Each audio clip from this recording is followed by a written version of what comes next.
सबसे पहले हम लोग हैंड और फीट बनाने के लिए पहले उसको आउटलाइन बनाएंगे।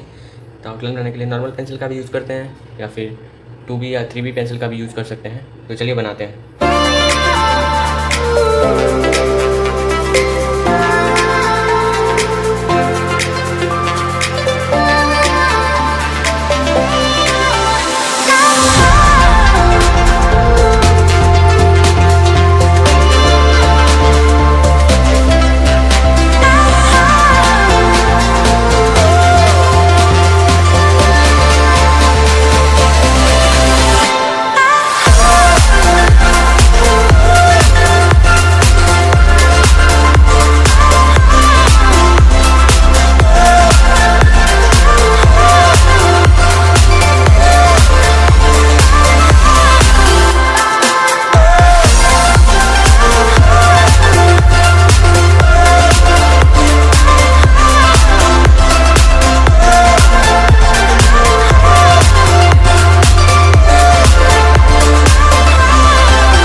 ये हमने हैंड के आउटलाइन बना लिया है। तो अब हम लोग फीट का आउटलाइन बनाएंगे।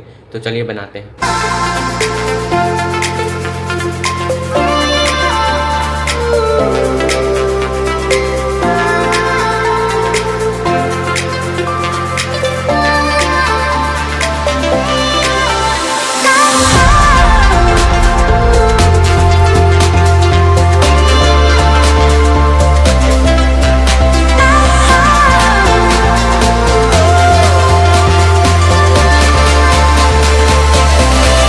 तो हमने यहाँ पे कुछ फीट और कुछ हैंड का यहाँ पे आउटलाइन बना लिया है।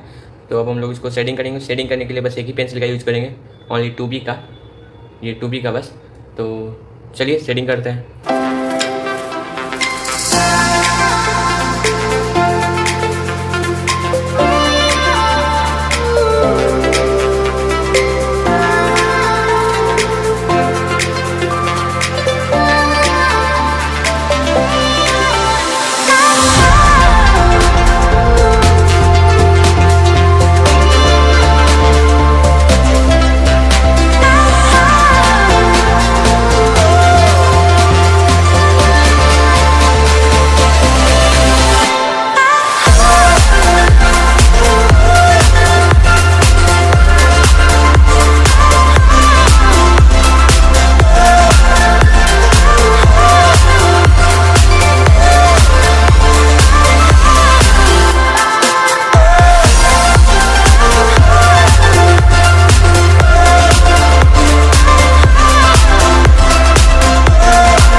तो ये हमने शेडिंग कर ली है। तो अब हम लोग इसकी आउटलाइन को थोड़ा सा डार्क करेंगे। तो चलिए करते हैं। इसके लिए हम लोग इस पेंसिल का यूज़ करेंगे 6B का। तो चलिए डार्क करते हैं।